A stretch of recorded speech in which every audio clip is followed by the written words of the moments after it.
Halfway through. Written by altairattorney. Hers is the death of the privileged, Mia guesses. She is not yet sure how she feels about it. For the vast majority, moving on is mandatory. Not many happen to be torn back to life, pulled into light and flesh by the strings of Corian. Those who die in the business, those like her, are fewer still.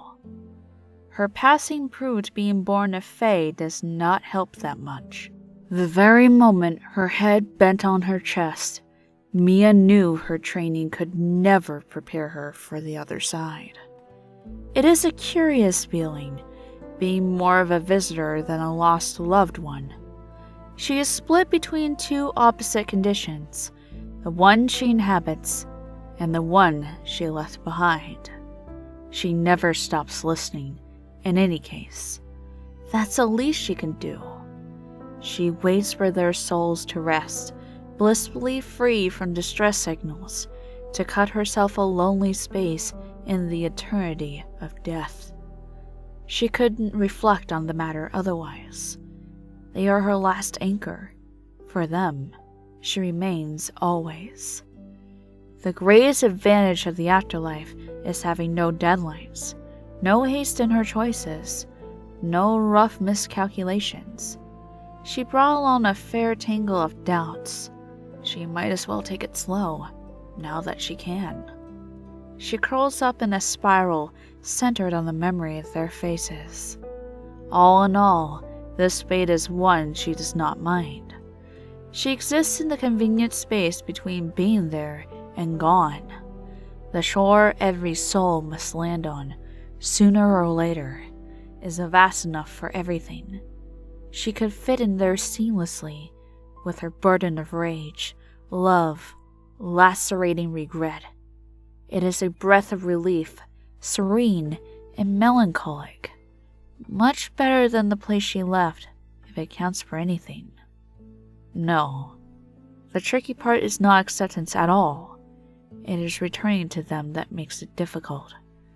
The deep crack between their perspectives has no way to be explained, to be overcome, even less so.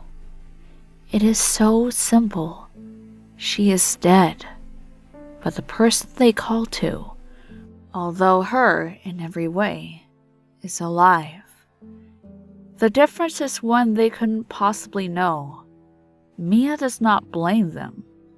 The truth is, the dead in their memory are parted by an ocean, and every time she returns, quickly adapting to the wavelength of her past, the certainty grows stronger.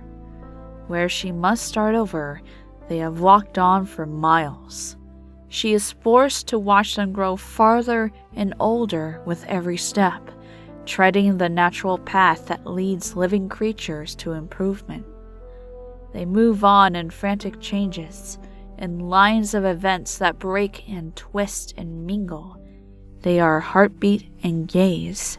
They are frantic breath. There are things she can no longer be. She gives the best of her intellect. It consoles her, at least, to see it helps. On the other hand, the body that contains her remains foreign and detached. Despite the sound of her voice, the angle of worry on her mouth is a pale impression. When she holds her sister again for the first time, it is not through her arms that Mia embraces her, and the tight knot never touches her throat. Even in the times she almost forgets she isn't actually there, she feeds on fading memories of what being alive meant, because that's all her being there is about. That is just what she is now, in the reality of their world. She is a memory. They are the ones who can smile and cry, who will grow better in the years to come. Her share of the same experiences was spent long ago. Together, as they may be, in the same place and time, Mia cannot count.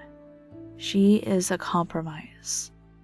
Judging from how brilliant they became, stronger with their wounds and their mutual love, she won't be able to catch up for long. Such is life, and subsequently death. Mia recognizes the fairness in their truth.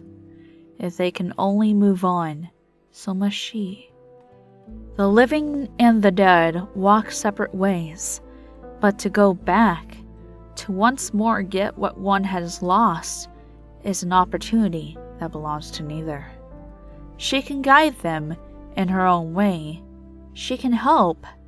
However, if she ponders the facts for what they are, her only privilege is being able to watch them walk away. Like it or not, she must stay content with what she has left. To walk with them is a chance that died with her. A slight touch of sadness repeats it for the 1000th time. If she had really wanted that instead, she would have been more careful.